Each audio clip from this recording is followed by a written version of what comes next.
live performance is so exciting because it's just like, it's happening like then and there. And you're the man. Yeah. And it's also, it's like, you know, it's like, for me, I'm very humble because I'm like, you guys could be anywhere, right? You know, these days you got a lot of options. You can have food delivered to the house. What, you know, streaming, what do we have? We can watch anything at the push of a button. Exactly. So all these, I shouldn't be saying this and people be like, oh, that's right.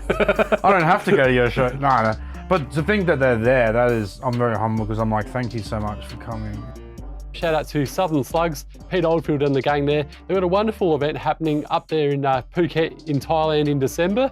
That's a 5-day event. There's the over 35s, that's the men, the slugs, and the open age women's, which is the dingoes. So get involved in that. Go to the Southern Slugs Facebook page to find out more details, but it should be a lot of fun. Cheers, mate. Cheers, Gocsy.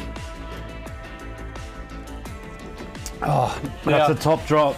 Mate, I have to say, I actually can't stand chocolate milk. I know that's a bit of a sin.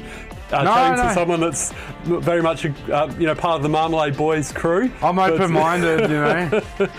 I'm open-minded. I do find it funny because I love my iced coffee. Yeah, same. But I find it funny people who mock like coffee. They're like, ooh, latte sippers. And then it's like, you look at iced coffee. It's like it's cold and sweet and yeah, I know, it's bizarre. Not really anything tough about iced coffee, but they think they're tough. Like, yeah. And I absolutely love my chocolate, but I can't stand chocolate milk. I know it's funny, isn't it? But.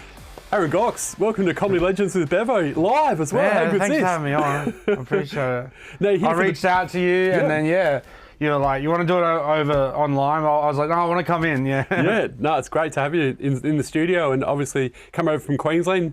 You didn't bring the warm weather with you, unfortunately. It's raining, but outside. Brizzy winters are beautiful, actually. Like a lot of people say beautiful Queensland, perfect, but I actually don't like the summers, which is funny. Yeah. Because I'm from there. But I'm not built for it. I'm overweight, hairy. You need to be not hairy, slim. Yep. So I like sweat a lot and but it's not nice. But with the tan as well. Yeah, winters are beautiful. Winters are beautiful. We got those just like 18, sun's out, but it's not hot. Yes. Yeah, but then you come over here, it's like Melbourne, isn't it? So, well, I've heard your summers can get really hot, right? Yeah. No, they can. But hey, we better talk about the big game tomorrow night. And speaking of chocolate milk, there's going to be plenty of that on show. Yeah. It's the Div 12 Ressies Lockleys Footy Club game up against the Prince Alfred Old Scholars. It's top versus bottom. But you got some seriously good players in your side, though. I feel like what a massive week for Adelaide. You got Port and Collingwood. You got the showdown this week. Yep. And wedged in between the biggest Ressies game ever. Yep. But no, it's funny because I've been following those guys. I actually know Checkers for a while. He got me over for some gigs years ago. How'd that relationship come about? Tell us more. Well, that's the funny thing. It's hard to trace back. I think just online following each other. And he said come over because he does DJing as well. And he got me over for a few... like we say DJ, but I didn't know what I was doing. I call them more appearances, you know. I just stood behind the desk, like hyping, but he'd have me on at the what's the pub where the big showdown blue was at? The beach? Oh, the Ramsgate? Yeah. He had me on there. Went out to one of those big fishing town, Port. I should know. There's Port Lincoln, I think. Yep. Yeah. Took me out there, which was awesome. Like beautiful spot. That was the first regional SA thing I've ever done, so that was exciting. And yeah, and then I've just been following them and blowing up. Like everyone loves their Resi stuff, and And I actually just thinking he would probably say it's not possible. I reached out a while ago, said, would I be able to play a game with you? Didn't know anything about this event. Yeah. And then he said, oh, actually, and told me about this. And then it's like, it's surreal. I'm flying over for... Not many fly over for Ressies games, you know? Like, you got the big sort of... You know, Gary Ablett shows up at the country for 10 grand or whatever. but yeah, it's awesome. Like, I'm looking forward to it. Yeah, I'm looking forward to going along as well as a spectator. I actually know Steve Zooks, Steve Mazurka, the captain and coach of the Lockley side. I used to play footy with him, and I was hoping to get a gig as well, but I got in a bit too late, unfortunately. So maybe next year. Well, just follling all the escapades is like, you know, seeing the Premier play, and that was cool. No, it should be a lot of fun. So I met the boys were up on the Gold Coast recently Yes. And I said to them, come to the Gabba, and we went to watch the Lions together. So I saw their videos and that. Yeah, so, yeah. No, they're absolutely going gangbusters, of course, and no, the game should be a lot of fun. I saw last night Checkers has been interviewed by Daisy Thomas as well. So yeah. talk about big publicity. All blown up. Yeah, exactly. But they work hard, good on them, you know. That's why Yeah. I was like, we got a bit of a community. Yeah. Yeah. I remember when Gather Around was announced, and I was like, I wasn't able to come, unfortunately.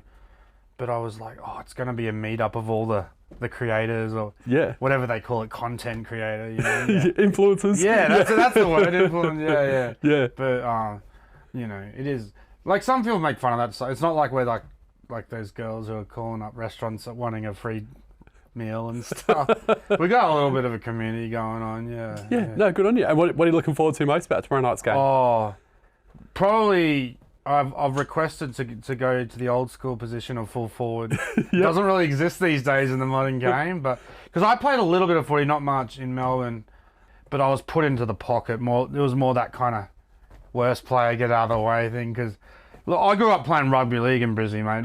I'm not suited to footy, you know. Like you don't see the belly in modern footy, do you? You know? No, that's it. Those days There's too much running, but the Tony Lockett's of the day. I love the game, but that's something that's exciting. Like hoping to sort of sit down in the goal square and get a bit of But like you said, it's top versus bottom, so I don't know what the delivery will be like. And it's an interesting team. Yeah, it's gonna be a lot of fun. A lot of people have been asking, like, how's it going to work? Is there like allowances for numbers and that? There's going to be a lot of high turnover. I don't know if that comp has a cap on interchange. Well, if it's raining outside like it is at the moment tomorrow night, then it might work in your favour. Because I used to play against those sort of college sides like Prince Alfred, and they're always really fast and quick. Yeah. Even if it is like their D grade or whatever. So it should be good fun. One thing I've always struggled with sports, 'cause I like a lot of different sports, tried a lot of sports over the years. One of the hard things is finding a level that suits, because not good enough for the elite, but also often didn't really like the super low levels. But they can be fun too. Like these guys are showing the fun side of it. But exactly. I've been playing rugby league in Brizzy over 35s. How's that been going? Yeah, it's fun because we're all old boys, so there's a lot of modifications of rules for safety and stuff. You can't have more than 2 people in a tackle. So if there's 3 in it, the ref will call penalty, and that's a good thing for sure. The last game of the season was last Saturday, and all week I've had pain here. I probably should get it checked out. Don't know if it's ribs or kidneys, but it can be a brutal game. But it's played in good spirits, that comp. Like that's the most important thing. Yeah, because I used to play never like sort of never a level of like pro or anything, but suburban, kind of high. But it could get quite heated. But this comp is like, you'll tackle someone and you'll say, "Good run, mate," and he'll go, "Good tackle, mate." That's what you want. I've never really experienced that before. Over 35s, you want to have some fun. And we all just like the other week I got sent. I got a bit heated. But, what'd you do? Nothing bad. I was just pushing, but I think the ref was like, "You've been doing it all game. You're an idiot." It was more just stop being an idiot, get off. But then you shake hands after. There's not been any issues at all. Yeah, really. That's good. There's a couple of times things get heated, and then, you know, it's like white line fever when you go on the field. Hey, we were talking before off air, and you've had an interesting journey. You were a labourer in the past and stuff, Aaron, and you've got a couple of teenage kids as well yourself. Tell us about your journey and how you first got into comedy. Yeah, well, a lot of different jobs. I've never sort of learnt anything or qualified anything. I've tried a few apprenticeships and stuff, but when you don't have a qualification, you just got to, you know, hit up Seek, or I'm old enough to remember the newspaper for jobs, but these days it's a Seek or whatever. But taxi driver, that was interesting. That was good for comedy gear, but like taxi driver, a lot of labouring, and some not very nice stuff. I did very little bit of asbestos removal. That's not nice. Jeez. You got to wear the suits and the masks, and that's rough. Warehouses. Worked in one of the supermarket warehouses for a long time. What about taxi driver? That would have been, you'd have had some interesting experiences there. Yeah. It was. I was doing night shift, and so in Brisbane, not much going on midweek, you know. Yeah, you sort of could go a couple of hours with nothing on, and then messing with your time clock of your body too. Sort of, you know, sleeping all day, working all night. Yeah, those couple of years were a bit of a blur,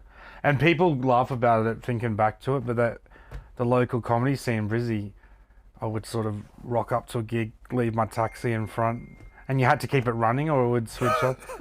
And then I'd go in, do a quick spot, go, but I'd still be in my taxi uniform. Oh, brilliant. Yeah. So like things like that, they're just a bit quirky, but you do what you got to do to get by, And then, I've done a little bit of trying to do comedy as my only thing, which I'm doing at the moment, which is a little bit scary, but exciting. Yeah. When I say scary, I mean in terms of like security and because you've got 2 kids and it's your only thing, isn't it? And most jobs, like you do it, it's going to come in at the end of the week, the money or whatever, and it's very defined. This is a lot more of just always getting that next thing. Yeah, that must be such a challenge, knowing that not only you've got to look after yourself, but you've got 2 teenage kids to feed as well, being a single dad.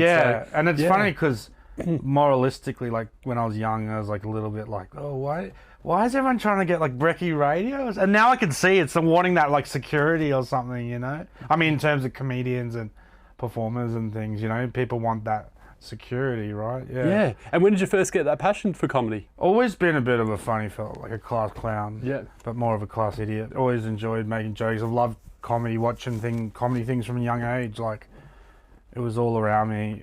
More series and movies when I was a kid than stand-up. Like, there was a bit of stand-up, actually, because I'm a 90s kid, so you'd sort of some of the panel shows and talk shows that someone would do a set. Footy show was big for me. So it was there. It was a lot there when I was growing up, but definitely movies and series and sketch shows and things. I loved it. And funny fella myself. But I had like sort of a gap years where I didn't try it or anything. So it wasn't until early 20s I gave it a go. And went to the local open mic scene in Brizzy. And what was your first gig like? Tell us about it. It was exciting. The Triple J Raw Comedy Comp. And this is a bit embarrassing. I was like, because like, over time you learn, like, try and let the material speak for itself. But I didn't know that then. And my very first gig, I wore the tuxedo t-shirt.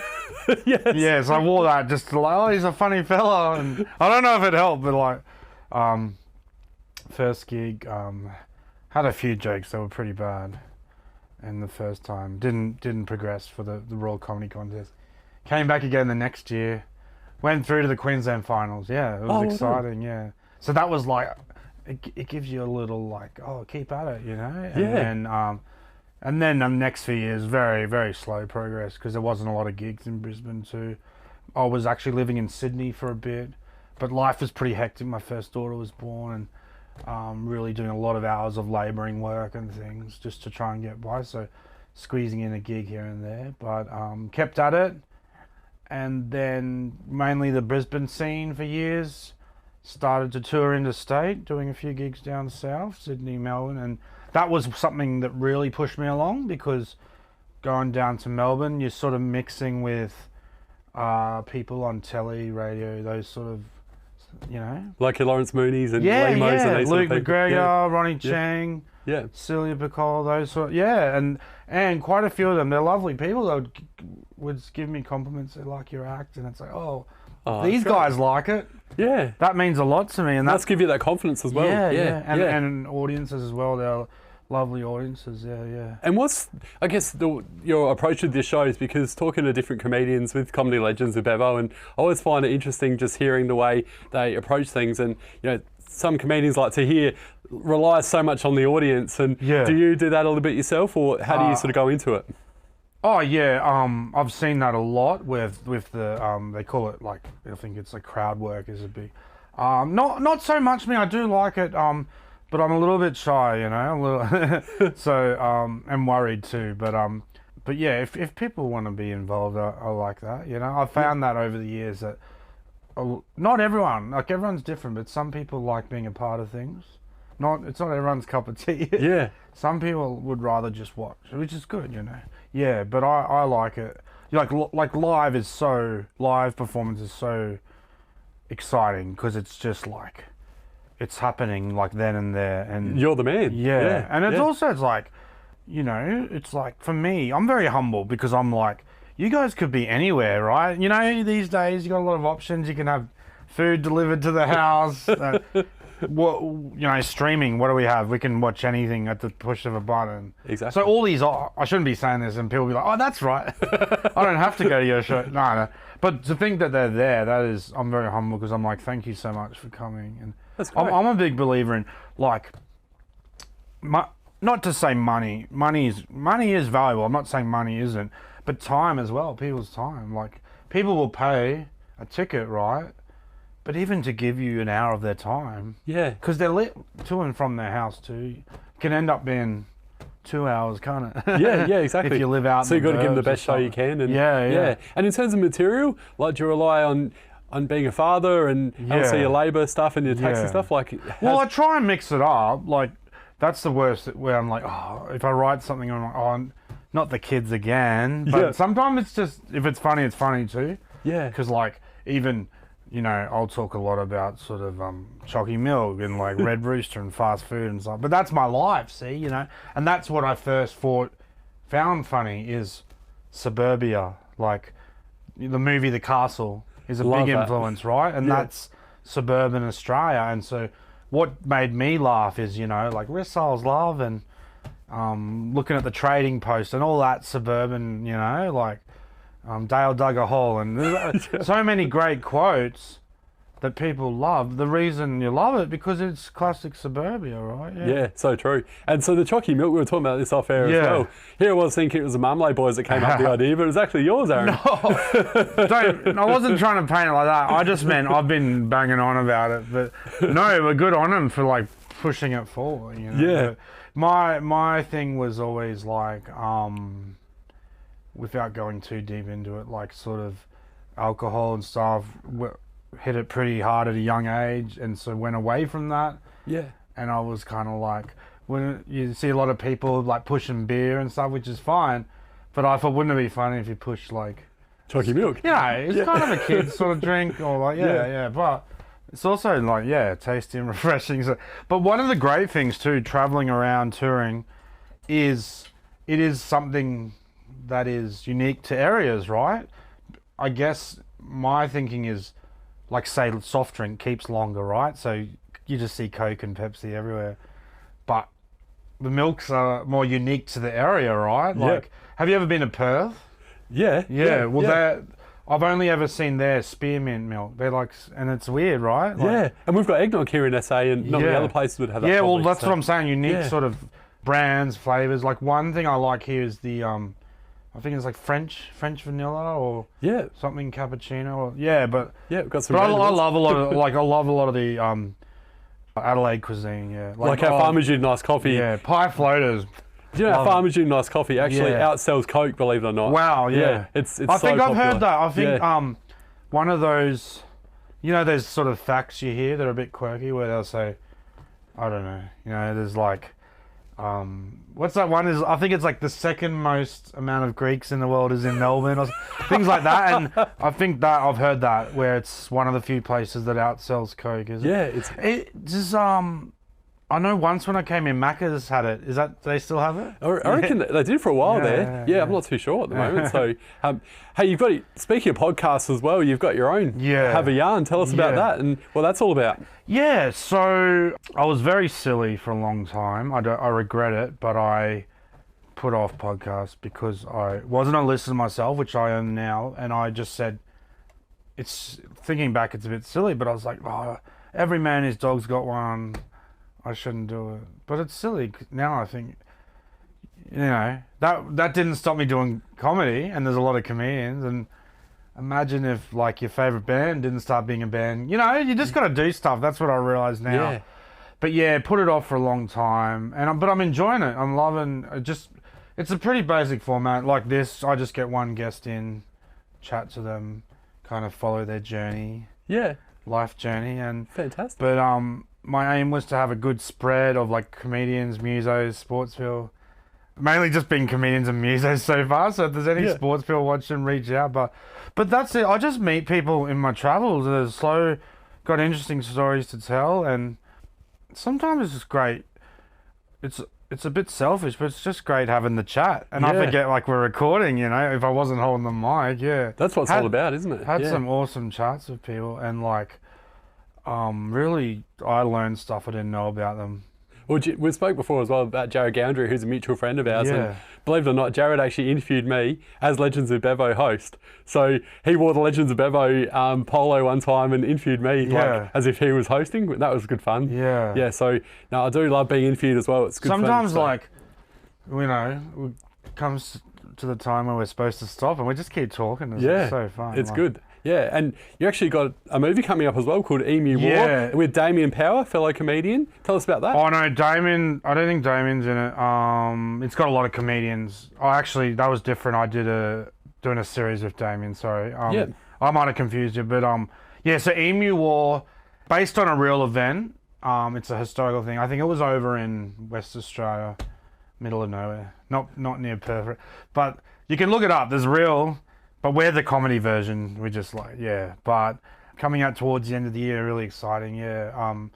Got to like act with emus and stuff. Oh, wow. And one of the hard things in comedy is keeping a straight face, doing acting with, and I had to talk to emus, trying to keep a straight. They were puppets, you know. Yeah, that would be hard. But I remember this one scene. I shouldn't really give it away, but whatever. Yeah. But it was like, I open a door and I think it's like the stepdad opens it up and the stepson is there, and I have to alternate between the two, and I was like trying to keep a straight face because I was like, not now, Daryl, you know, like Daryl's a stepdad, or it's like so fun. But I loved it because like I grew up, you know, watching comedy, action, everything in the 90s and all that, and we got to do like stunts and action things in it. And I'm running down through this like dry creek bed with. I'm like shirtless with, you know, the bullet things, what do you call that? Bulletproof vest, or? No, it's like, you know, the bullets you wear, you used to see like Arnie Schwarzenegger. Sorry. Yeah. Not bulletproof, but yeah, the actual bullets, like, I was wearing that, shirtless wearing that, and well, it was like, it was like wearing it for a few hours, you know, it's kind of heavy, but it was fun, you know, it was really fun, and got to do a lot of stunts, and there's another series with Damien Power, another comedian as well. What was that about? So that one it's more about parody of new age medicine and psychology and, you know, all that sort of stuff. Oh, wow. Yeah. So we got to do stunts in that as well. So looking forward to both. People get to see the stunt version of me, hopefully. But it's really exciting. I love acting and stuff, but unfortunately, there's a bit of a way with production, and because you want it to look good. But I've done some acting before, and you spend like 8 hours there for like a 30-second advert. It's phenomenal, isn't it? Like, and then the longer format, obviously, more goes into it, and but I love it. Oh, good on you! And so you've done a bit of acting in the past as well. Yeah. Got to be in the movie The Merger. That was fun. Yeah. With Damien Callanan, do you know Damien? Yes, he's good. Yeah. That's on Netflix if you want to check it out. But we'll have to, yeah. Yeah, that was really fun. And the funny thing about that was there was a few of us comedians, and then there was proper qualified actors, like people from theatre, and so it was this kind of like two sides. Yeah. But it worked well. We're providing the comedy element, they're providing the serious element. But they were great. They were funny as well. But some really high quality actors and then comedians. And there's a story, I've told it many times, but I'll tell it again. So in our time off, we went down to hang out at the river. They've got a beach there in Wagga where there's like sand on the river. And we went over the other side. There's like, you know, when there's like a rope on a tree? Yeah. Like, and we're swinging in. Yeah. Anyway, we come back, and I'm a bad swimmer as it is, but must have worn myself out going on that. And I start drowning. And one of the other actors, Ben Knight, he's a big athletic man. I'm so lucky he was there because like no one else he ended up saving me from drowning. Oh, wow. Yeah, so it's pretty scary. It's like to think back, I could have died drowning. Because with drowning, you don't have much sort of, it's not like running and you run out of gas, you just lie down. Like, that's it, right? But, and that's what I'm saying, a heavy bloke. If it was someone else there, not as athletic as 90, it was really... Bet you bought him a few beers. That's why I keep telling it, because I'm like, man, you saved my life, right? Yeah. Man, he's in these, like, awesome movies now. I'm Oh well, I feel like asking him to get me in, but I'm like, he's already done enough, kept me alive. Yeah, exactly. Yeah, what about the rest of 2023? What's the plan? Yeah, like trying to tour around. I'm hoping to get to places I haven't been before. Trying to do like a regional tour. I'm just in the process of booking that. So if anyone's watching who's got a venue or a pub or whatever, get in touch. But because that's the thing I find hard is organising, right? I don't mind going to a town, performing. How do you find but anyway, I've been looking at where other acts go, but then the problem is if they're a lot bigger than me, I can't do where Carl Barron's doing. Or Hey, you could back up Jared. He's doing that's what his Vanilla Slice tour. Exactly. So, well, guys like that are inspiring me because I'm seeing these tours they're doing, and I get jealous because I'm like, I want to hit the road. And it's not just to get away from the kids. And Amy Hetherington, they've sort of been probably a bit there's regional, some people doing it. Yeah. Daniel Connell's hitting the road hard, so yeah. There you go. Yeah, so what happens with your kids? They just go to your parents? My parents are good help. Yeah, and, that's what they're there for. But they are at they're teenage years now, so makes it a bit easier for you. I've shown them Home Alone. So yeah. They know what to do.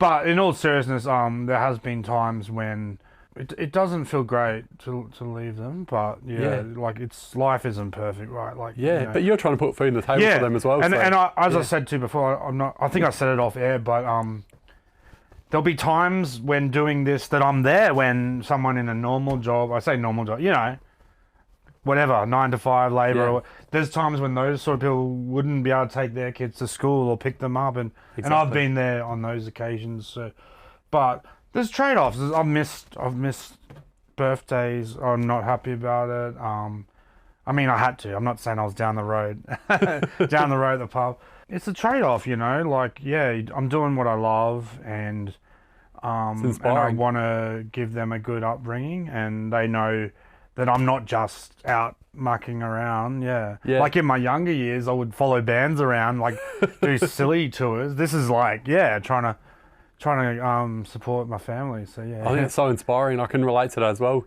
I left a government job, be earning probably twice as much as I am now, but you're now doing what I love. Yeah, well, I've heard it repeated, like sacrifices. Yeah. And it's not to say I don't want to come across as like poor me or anything, because I've done it, not at all, chosen it, and I know what's involved in both, because like I've had that feeling when things are going well and gone past a building site and thought, glad I'm not on that anymore.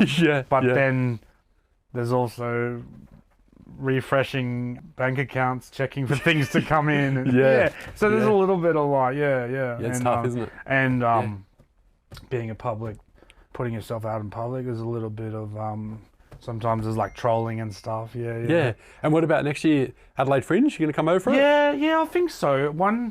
I'm trying to do more of that sort of thing, but I've found it difficult in the past to commit to.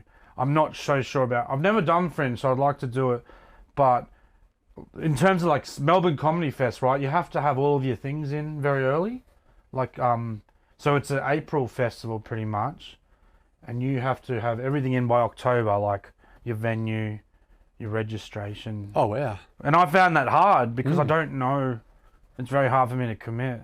Yeah. So I'm hoping that changes, but at this stage, I find it hard with the festivals. I feel like they should have a latecomers, like a lucky dip where you can go, like. I don't blame you. Yeah, it's hard.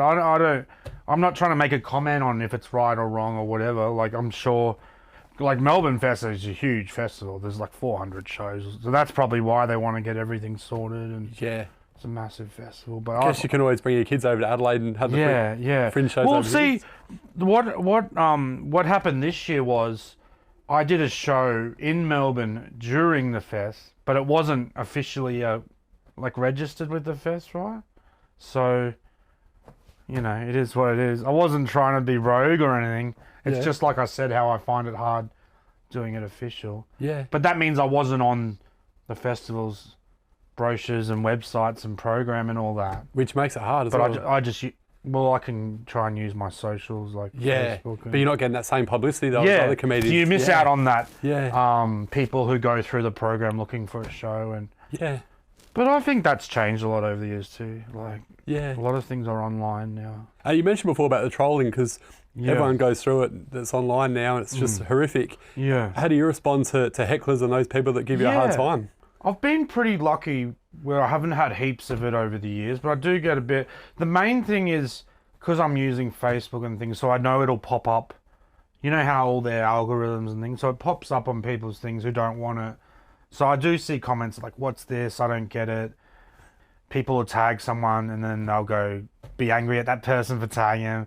And I think it used to sort of hit me a bit, but I've learned to sort of different way to look at it, where I'm like, I know I'm a bit niche, right? So that's like, you know you're not going to be everyone's cup of tea. Yeah. And I'm sure that's for many different acts. It's very rare to find someone who just transcends. I've seen like, some of these really big acts, like Hughesy, he cops grief. Yeah. And you think, oh, he's pretty, like, for most people, but then To there's people hear. who hate him, or Yeah. but then or I didn't mean to just pick him. I don't know why I thought that. No, but they all do. There's Yeah. I mean, maybe like Carl Barron probably doesn't cop grief because everyone loves him, but I'm sure there's someone who doesn't get it. Or, Yeah, you know, everyone's cup of tea. Yeah. That's a really good way of putting it, and, Gocsy. Yeah, Like, and I know I'm a bit weird. So when people are like, you know, even today I posted about this show and someone went, "Who are you?" Oh. And I just went, I'm like, well, I don't know how he must have popped up on his thing or something. But then I'm like, well, I don't expect you to know me. And that's what's funny these days. The comment sections is everyone has something to say, right? Yeah, that's right. Keyboard warriors. Yeah. And I always think it's funny when it's like someone is so successful, right? I've seen people comment under like Taylor Swift going, "Who?" And it's like, mate, she's selling billions of like, she's traveling the world, selling out stadiums, and Dazza from, Dazza from Bayswater's saying "who." I don't think it's like, you know what I mean? Yeah, it's not going to affect That's her. a good Yeah. way to deal with it. But Yeah. I've had some, and there's some who like will just like follow me constantly, like saying stuff to me. Oh. But I think they're like, I said something about their sports team or something in the comments. So I probably started by being in the comment section, But it's funny because it's like,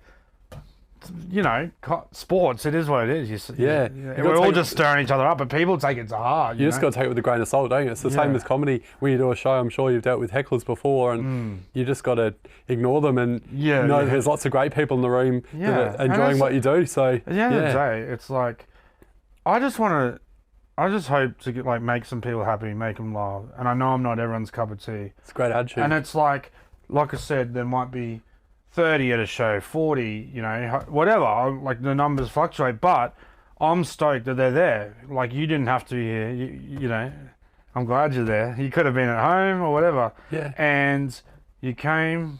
I appreciate that. And it's like, I'm trying to make you happy. That's it. Like, yeah. That's what makes me feel good, is to hear people laugh, see them smile.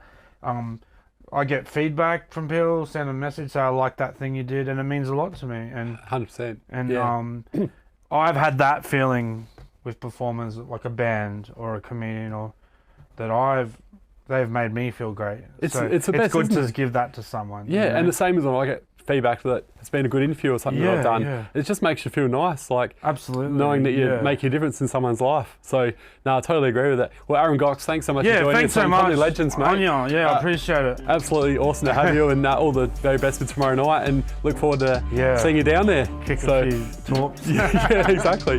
Good on you. Thanks, mate. Eh? Cheers.